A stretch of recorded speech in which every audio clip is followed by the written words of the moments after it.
You're listening to Rally DNA.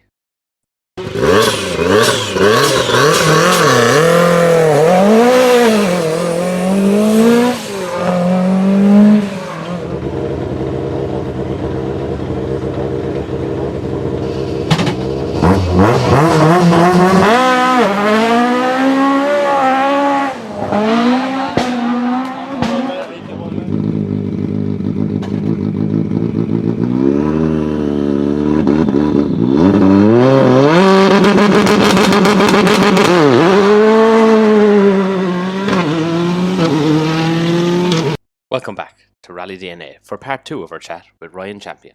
Please enjoy. Going back to the mid-noughties, you went from the Puma to the Evo era. I guess it'd be fair to call it. Your spells with the Mitsubishi Evo Challenge. Did you view that at the time as the next step up into the WRC, ideally, or was it a means to an end? I think it was just, again, as we talked about, it was what was the realistic option. So at the end of 2003, I wasn't in a position to raise a budget to run a Super 1600 car again for 2004. So what were the options? And the one make championship that, really, I mean, it wasn't until 2005 that I really looked at the one make side of it, because 2004, I really didn't get anything sorted. That I just didn't really raise any money. I've always hated raising money anyway. I've always hated asking for money. And 2004, I actually ended up with an Evo 6, quite a good Evo 6. It was an ex-David Sutton Group N Evo 6, which had just actually come from Niall McShea, had been using it. So we ended up with that in 2004, which was still a good car. It was an older Group N car by then, but it was a well-built car. It was quite a well-sorted car. Did the Pirelli Rally, I think, that year, and managed to roll on the first stage in the dark, which wasn't the best start. So ended up, we finished the rally, but the car wasn't in the greatest of shape, and it took a while to get it back together. So didn't end up doing a lot with it. We won the Colquitt Rally, I think, that year with it. We were going quite well on the track road, and then the rear diff broke or something. So 2004 was a bit of a write-off. But then for 2005, it was like, well, okay, we've got the car. Why don't we maybe have a look at the Evo Challenge? Took it to Bournemouth, broke a rear suspension arm, retired, and it was just like, it's not really going very well with this car.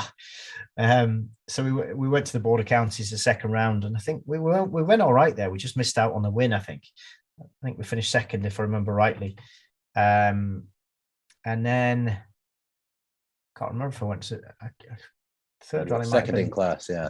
Yeah, and then I think the next rally might have been the Manx National, and by that time, the team that were looking after the car, MSR, had just built a new Evo 8 for a customer, and Mark at MSR took this customer into loaning me it for the Manx, and we won the Manx National in it. So that was it. Then a deal was done to carry on the year with the Evo 8. So the Evo 6 was kind of pensioned off. I think we ended up hiring it out a couple of times, but we finished the year in the Evo 8, and it's again, that the Evo Challenge at the time was quite interesting, because it goes back to the story about the mapping of the cars and what fuel you're running and all that. There was a few more variables in the Evo Challenge, but the good thing was it was a new car, it was strong, it was reliable, and we ended up in a fairly strong position sort of midway through the season, and we just needed solid results then, which thankfully I was able to do, and that not only obviously won the Evo Challenge, but that was then a factory drive for 2006, and that was the reason for doing the Evo Challenge again, was to look at, it was a step back to one make rallying, but there was something at the end of it. So it was a one make championship, there was prize money again, and the factory drive at the end of it, and thankfully 2005 worked out and ended up with a brand new factory car for 2006. How did it feel in terms of how you had to adjust your driving style, going from the likes of a crazy screaming, high revving, super 1600 car, sequential box, back, but no, not back as it were, but into a 4-wheel drive Group N, very production based competition once again. I think by that time I had pretty good experience. I'd done quite a lot of rallies by then in quite a number of different cars, so I don't really remember it being a big issue going back. And if anything, like I said, the experience at the time was I'd done quite a lot of rallies and was able to jump in a car and go. And that Evo 6, despite maybe not bringing the best of results, it was a good car to drive. And they had dog boxes by then. Okay, it wasn't sequential, but you did have a dog box, so you could you could maybe drive it a bit harder than you would have done previously, like on gravel. You didn't need to use the clutch to come down the box, and they felt a bit more proper by that time. They weren't like the Group N cars that we were driving, or I was driving in the late 90s. It felt they were a bit better sorted by then. But it was the weight, really. I mean, to answer your question, the weight is what you notice going back to those, because when you're driving something that's 2-wheel drive and relatively lightweight to going back to an Evo, particularly by the time the Evo 8s and 9s came along, they were pretty heavy cars. Whereas the Evo 3s and, well, particularly the Evo 3, the Evo 4 seemed heavy at the time, but compared to the 8s and 9s, they were quite heavy cars. And I mean, 2006, what a year. Fantastic results, obviously second at the end. Is that a year you look back as one of the highlights of your career at the time? Yeah, I'd have to say it was. I mean, with hindsight, finishing second in the British Championship was annoying. Obviously, it would have been nice to have won a British Championship. And unbeknown to me, that was really my one shot at winning the British Championship. We won 3 out of the 6 rounds. Unfortunately, I made 2 mistakes. One I could have probably got away with, but I did make 2, both on wet tarmac, which, without trying to defend myself, we'd never tested on wet tarmac with a car, and I'd just say we struggled a little bit for setup on wet tarmac, and that lost us the championship. But yeah, nonetheless, I mean, you look back, and the Pirelli rally was the first rally of the year. It was billed as the battle of the 7 former British champions. And, when you've got Mark Higgins, Alistair McRae, Johnny Milner, Tapio Laukkanen, Martin Rowe, David Higgins, etc., all in, pretty similar Group N cars. And then there was likes of Rory Gallagher was my teammate. It was immensely quick.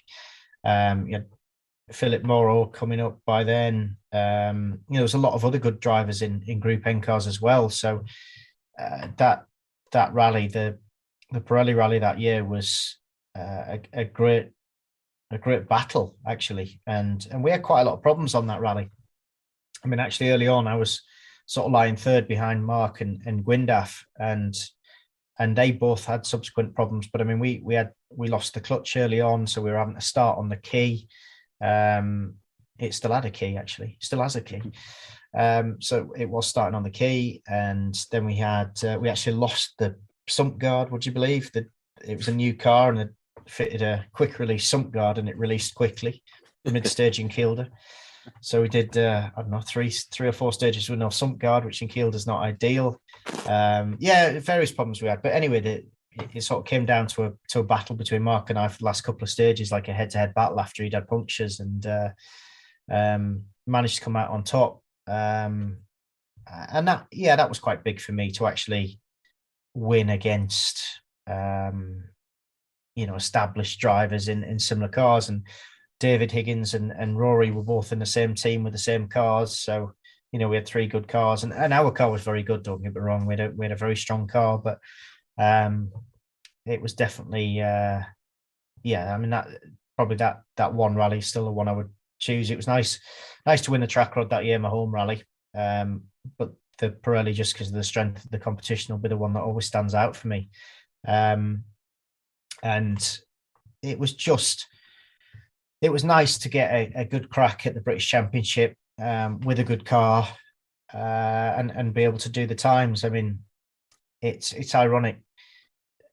from the outside, these things always look perfect. And we actually had very little testing that year. We did a good gravel test before the first rally.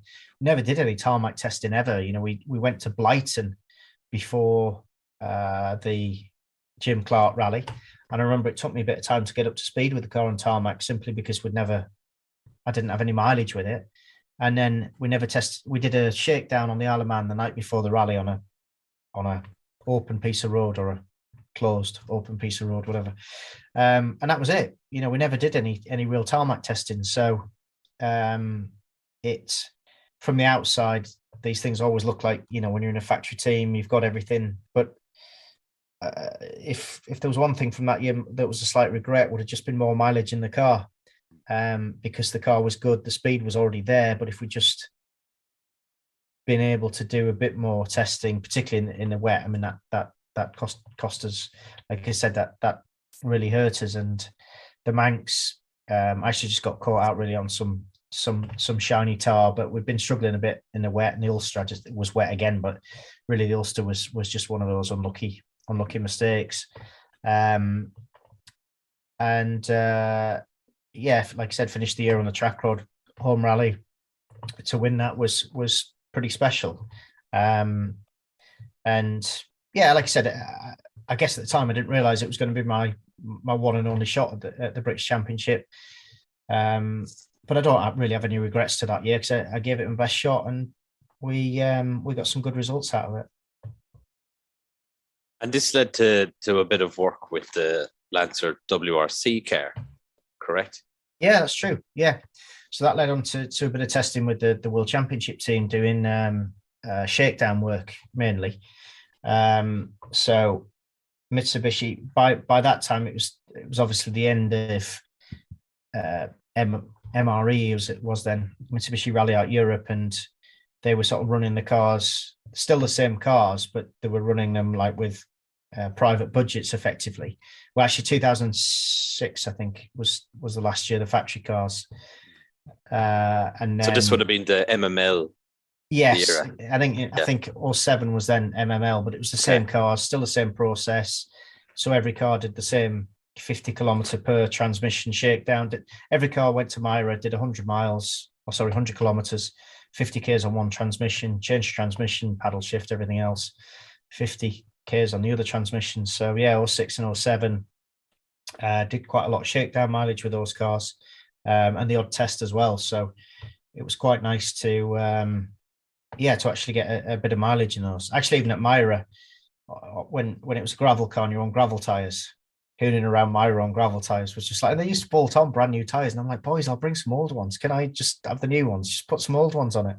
We don't have any old ones. You can't put new tires on it to go around here, and then the scrap within like 20 or 30 k's. It's just like that's just wrong. That's not, I didn't work for me, that one. But yeah, it was interesting to spend a bit of time with, you know, what was still a proper team, and see actually the potential in that car as well. You know, they obviously, the 04 car was somewhat difficult, but the 05 car was a big step forward, and they ran that as a passive car, if I remember rightly, ready for 06 when active was banned. But they never got the green light for the 06 homologation, and you know, the Mitsubishi money was running out by then, and it was a shame, because that car had a lot more potential in it than was probably ever seen, really.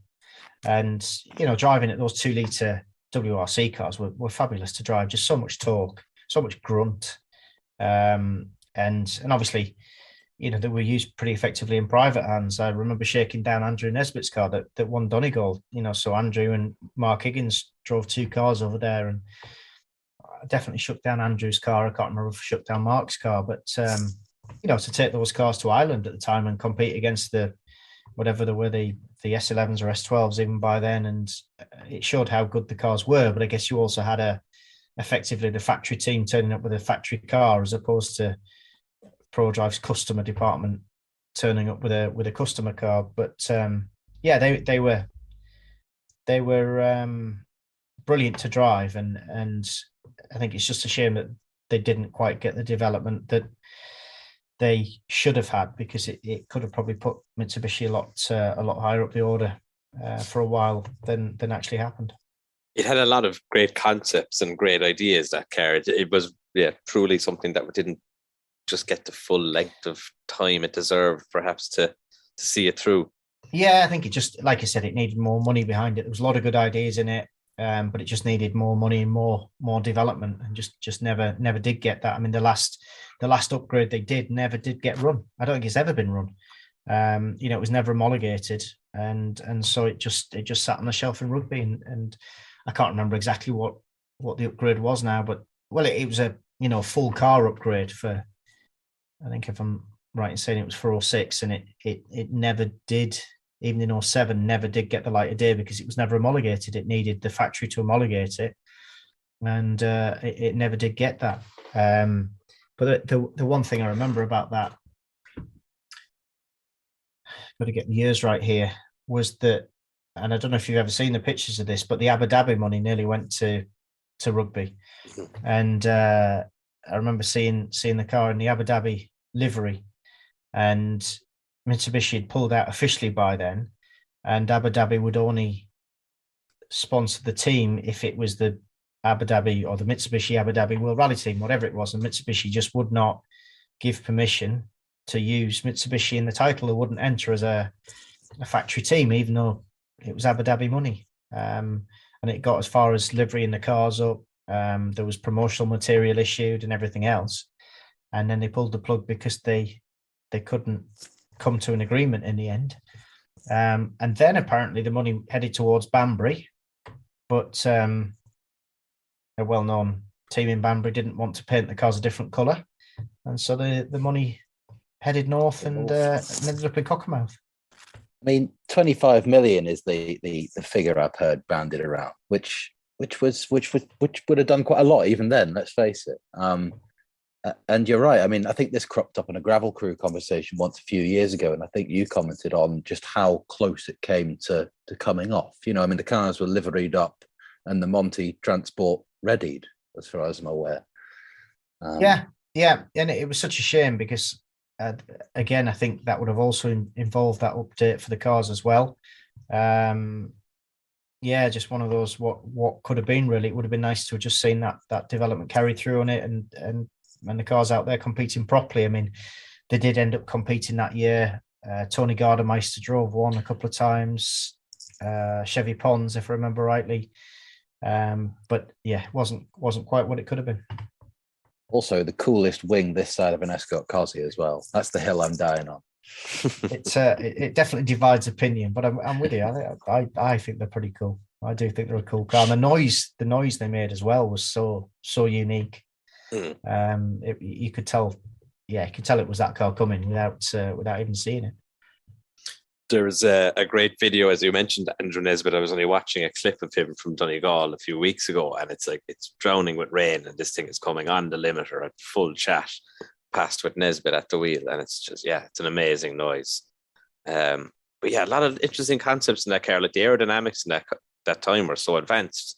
A lot of stuff that no one really kind of saw again in terms of concept until relatively recently, barring maybe a couple of L'Oreal cars with the Focus, Evo perhaps, but in terms of its arches and front bumpers and stuff, a lot of different aero concepts that were quite well ahead of everything else at the time.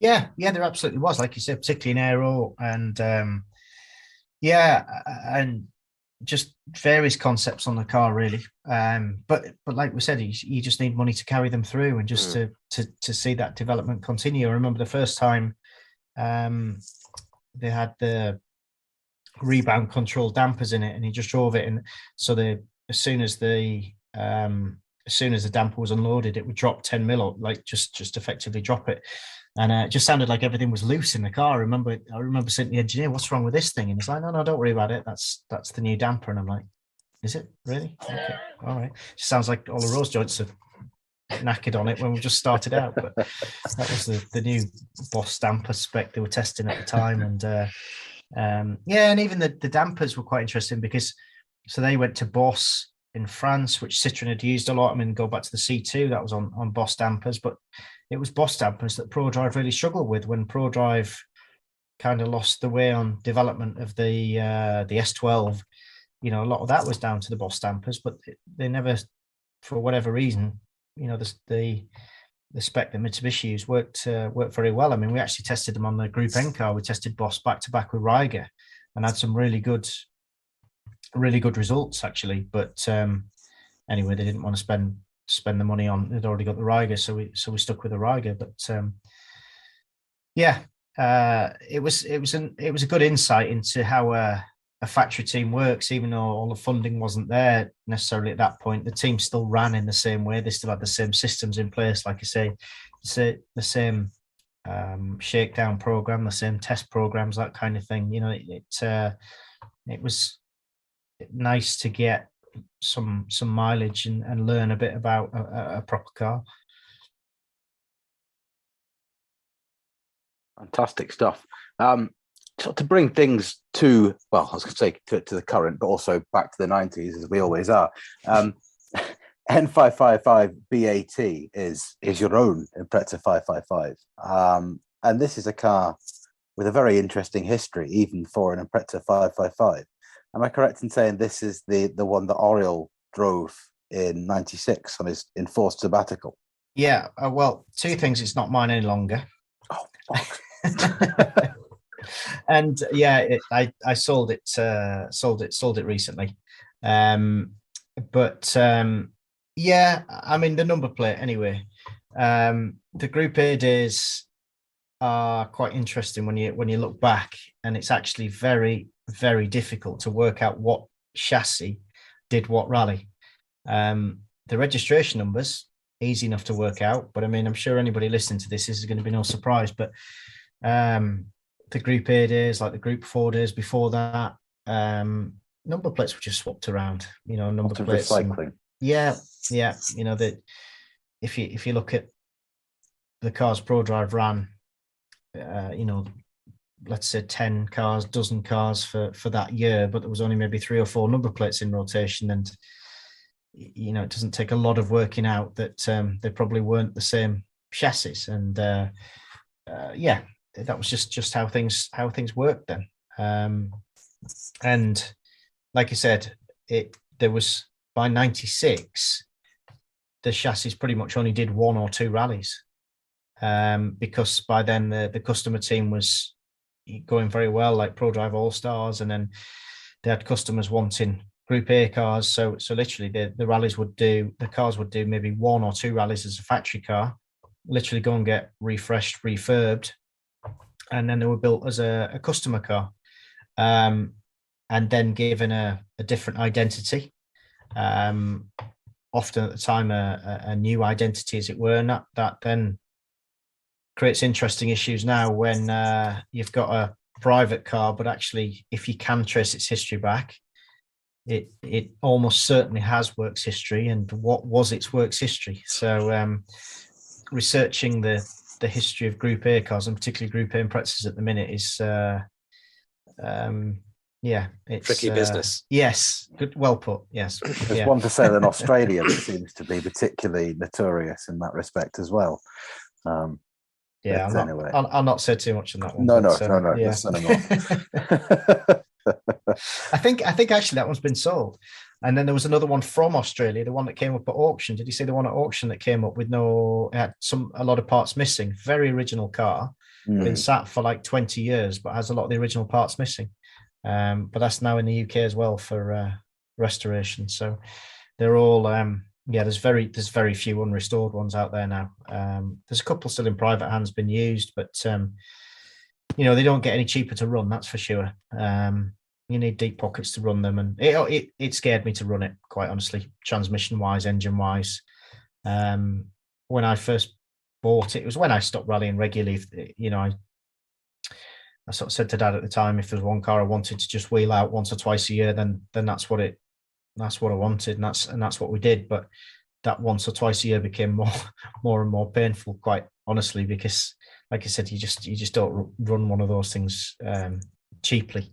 No. And you need, or just you need to be prepared to spend if you want to run one regularly. And like I say, when we first bought it, it was a rally car, but by the time, the last couple of years, obviously the interest in them has changed, and it just got to the point where it was lovely to have it, very thankful to have it, very thankful to do everything I've done with it.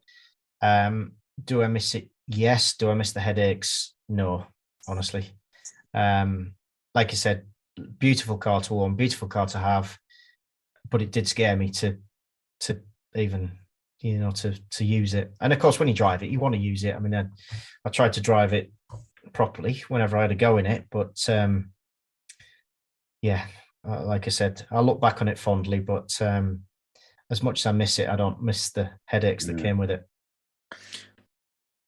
What is the headaches of running a Group A Impreza in the modern day, without the obvious question or the obvious answer of the expense? But is there what are the pitfalls of modern day Group A Impreza ownership? It's just a what if, really, and funnily enough, things have changed a bit and are changing, because obviously there's so many legacies out there now in historic rallying that most stuff has now been re-engineered.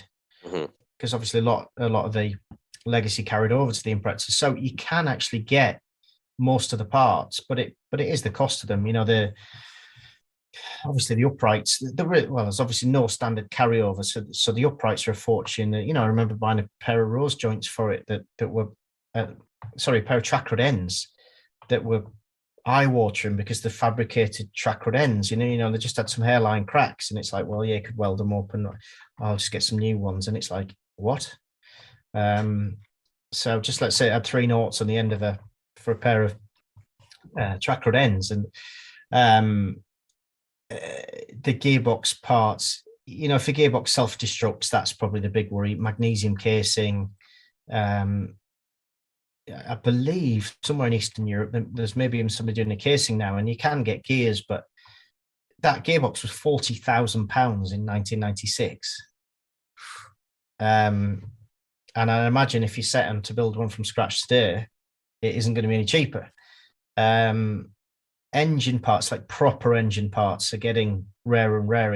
Yes, you can get things remade, and you can have Group A heads built now and everything else. But yes, of course, all these cars have had a life, and they've all parts have been repaired and replaced. But you want to try and keep it as original as you can, and obviously the more you run something like that, particularly an original car, then the more you're getting away from what it was originally. If it's a new build car, like a lot of the legacies now, then that's a bit different. But turbos, can't get turbos. The original IHI turbo was only done for Pro Drive, and again, there isn't even the bits around to rebuild them anymore. So there's a number of parts that are quite rare. Thanks so much for taking the financial hit for showing it these last few years. Like I said, I loved having the car. I loved doing stuff with it. Never did as much as I wanted, because, like I said, I would like to have done some bigger rallies, some longer stuff with it. But didn't quite work out like that. You might feel the same way, but it doesn't do to judge the passage of years on your interest in rallying by a given car, in this case an Impreza 555, because still, for me, that seems, if not a modern car, it's certainly, it should be current. I swear I should be able to go to any, national rally and see Impreza 555s, blatting around, but no. Yeah. Well, yeah, that's the thing. It's 25 plus years old now, and 20, even more. I mean, nearly 30 years really since the Group A Impreza came out. And like you say, Imprezas were just a thing for a long time, weren't they? And now actually the newest Impreza's 10 years old or whatever. So it reminds you that time's passing quite quickly. Scary maths. Well, when you consider that even in terms of Group N Imprezas, which are once a staple of any age, not even a GC8, but you go to a rally now and you don't see later GDs and GT Group N cars around so much anymore. You feel the passage of time. Yeah, it's a surprise to see one now. Yeah, it is. And even and it's funny, like even the Evos, you see it now. So we touched on it earlier. I have that Evo 9 from 2006, the car that I drove 2 cars that year, but the car that I drove, well, in fact, it was the rally car. I did some testing with another car, but it was the car that I drove in the rallies. And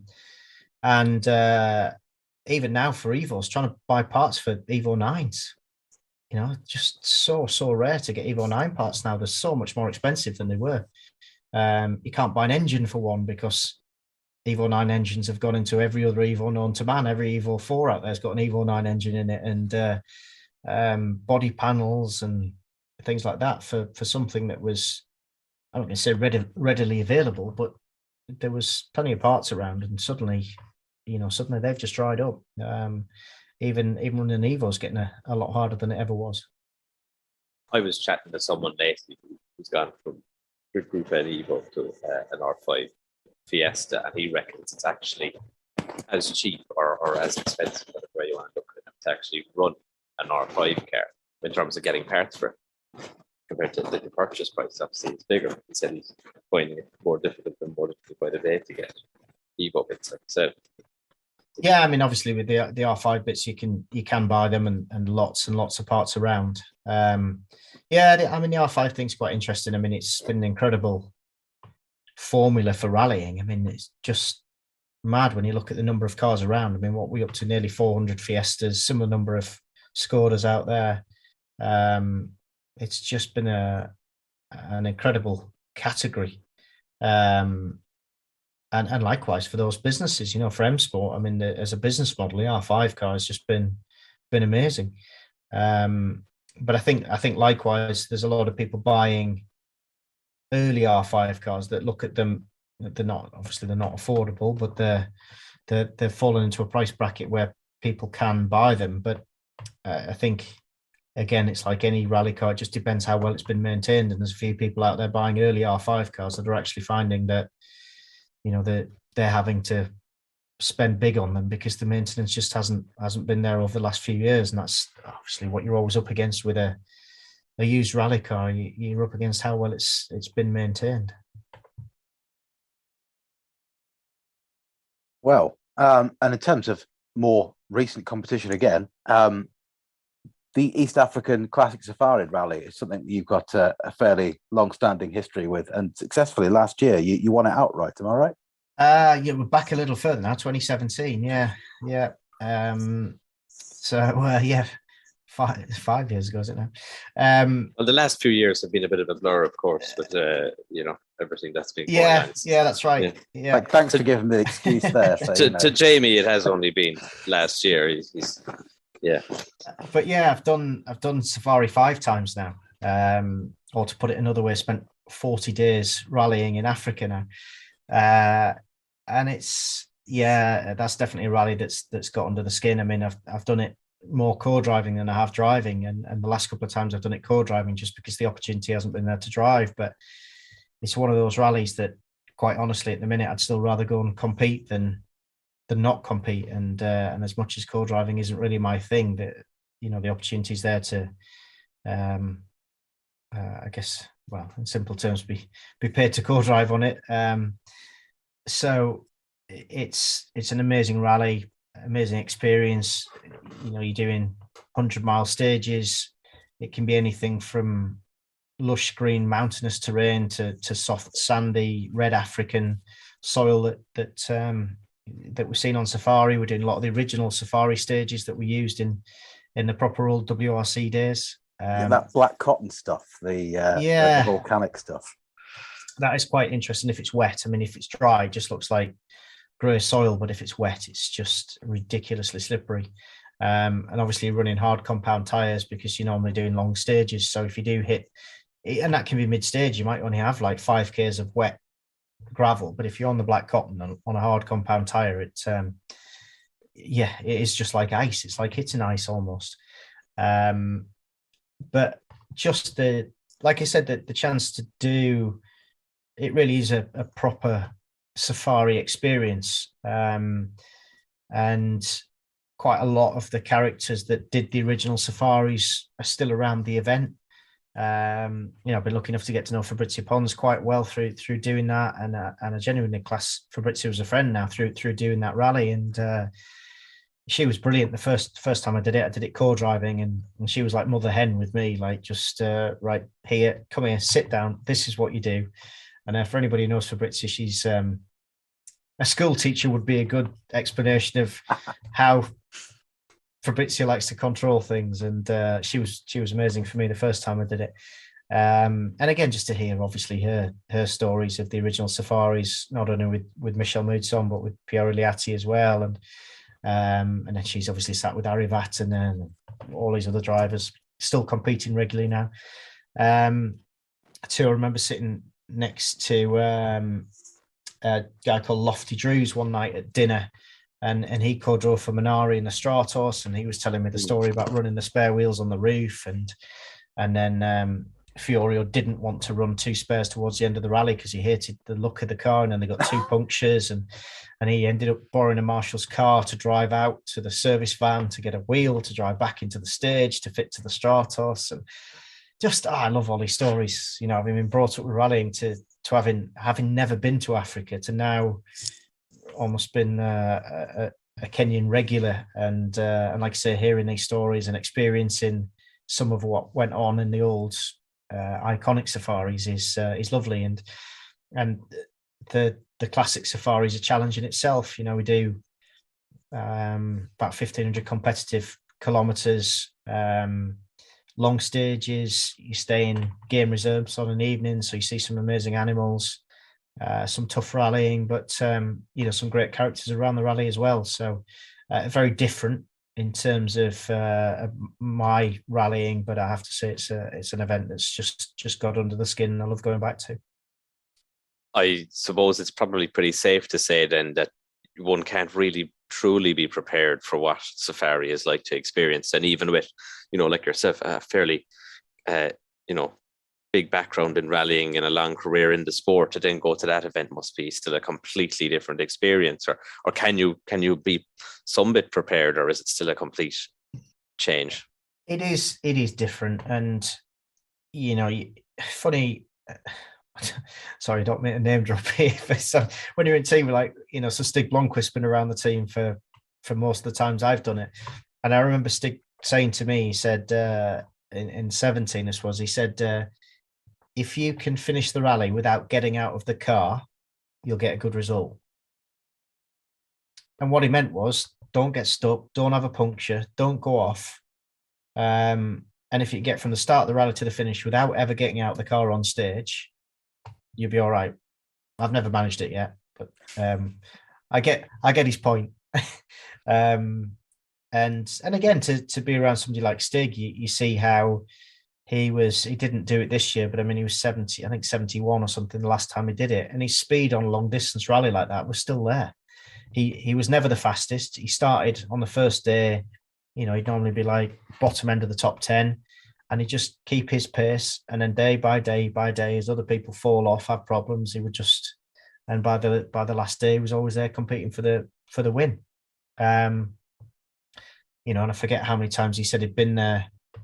Yeah, I forget, 1971 or something was the first time he went there. And again, listening to Stig turning up with a Saab 96 that had never been to Africa before, Swedish team going to Africa for the first time. And he said, yeah, that was a bit of a shock, a bit of a culture shock, as you can imagine, just things like suspension, just the things they broke time after time after time until they learned how to build a car to withstand Africa.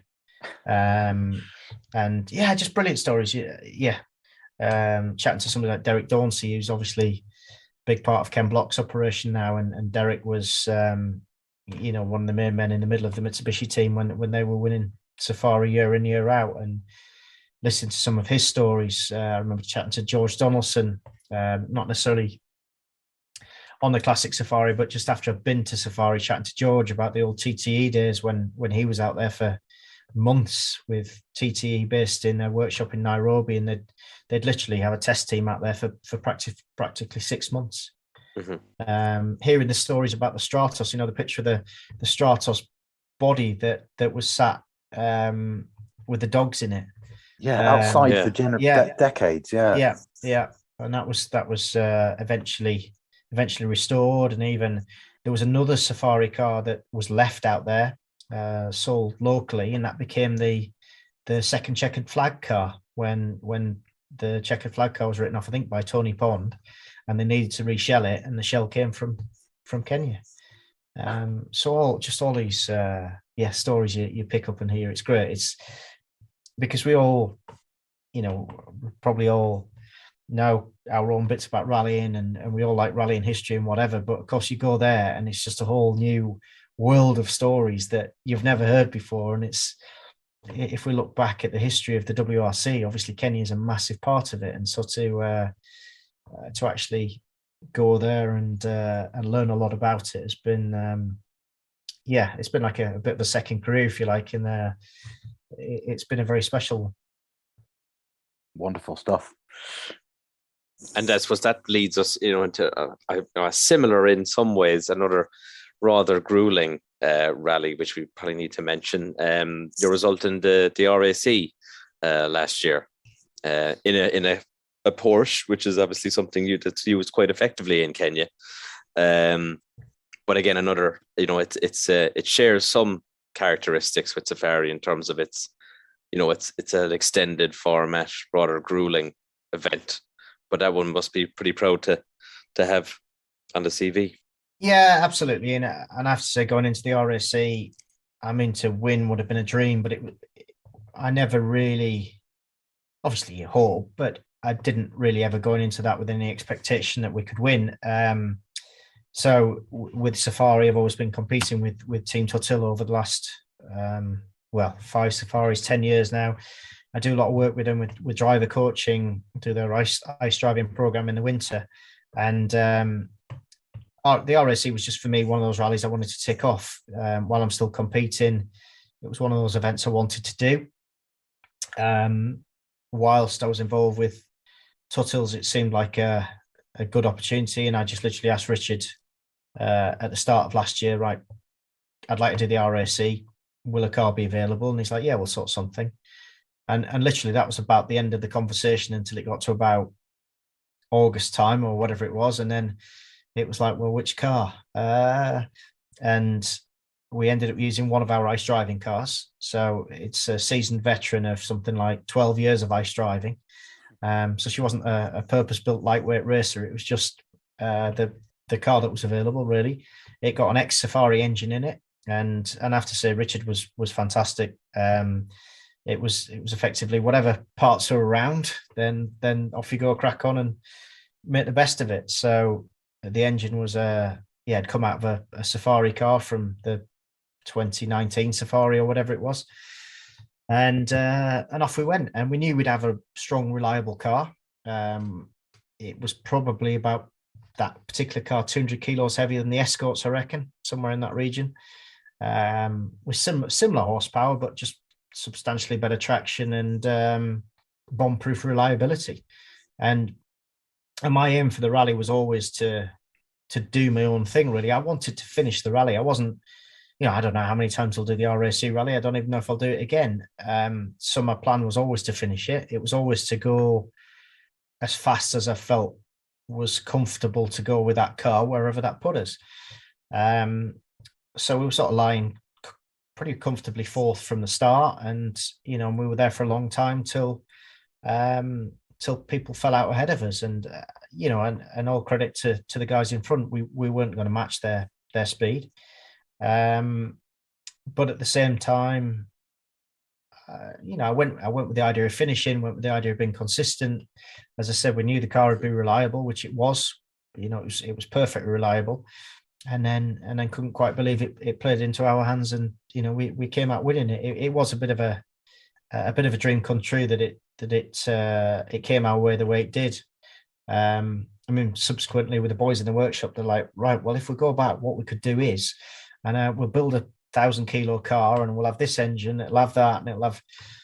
Yes, yeah, but I'm not sure where the budget is coming from to do that. So whether we'll ever go back again, I don't know. But lovely to do it, lovely to do it in something different, and obviously to win it was just just incredible. Were people crossed that it was won by not an escort? No, not at all. I have to say, even all through the rally, the reception we got with the car was brilliant. So many people just coming up saying it was nice to see something different, and you don't see many 911s rallying in the UK. So, and they are such a strong car, and I have to say, the first time I drove one, I don't know, 2010 or something like that, I was like, I really don't know what to do with this. I really do not know how to make this thing work, let alone go quickly in it. But obviously, I've spent a lot of time in them now, and funnily enough, a well-known Irish driver who drives for a Cumbrian team now had to go in the very same car earlier on this year in Sweden. Can't say any more than that. And Sebastian Ogier's been up there. He's had a go when he's been up there testing, and quite a few of the guys have called in. They're just different. They're just good fun. You have to. They really make you think to drive them, and I very much enjoy driving them. And no, to answer your question, everybody was really, really pleasant on the RAC, and I have to say, you talk about memories that'll live you. We came out the last stage having won the rally, and I would say every chase car crew was stood by the chase car crew. They're a thing in the past as well, anyway. But I would say, all the service crews at the side of the road on the last road section were all there out clapping and whatever, and that'll live with me for a long while. It was very, very special to do it, and to have a Safari and an RAC, albeit the classic versions, is still something that I probably would never have dreamed of doing, especially as it's, like I said, it's almost a second career, really. This is almost in my semi-retirement, but these have kind of come my way. So I certainly didn't expect that to happen probably 5-6 years ago. Mm-hmm. Fantastic. Well, Ryan, I don't want to take up too much more of your time. Thank you very much for being so generous with your time and talking about such cool stuff in such detail. No, good to talk to you. It's a while since I've actually been through it all now. So good to chat. Well, thank you. I didn't realize it had actually been 2 hours now. So yeah, thank you very much for giving us all that. It's been great. And if anybody makes it to the end of the 2 hours, well done. We'll split it up to make it a bit easier on them anyway. So thanks very much for your time, and we'll talk to you again soon, Ryan, hopefully. Will do. Thanks for asking me. Thank you. Take care, mate. Well, that brings us to an end of episode 7 of Rally DNA. Join us again in 2 weeks' time, where Jamie and I will talk to another interesting character from the world of rallying. Thanks for all your support so far.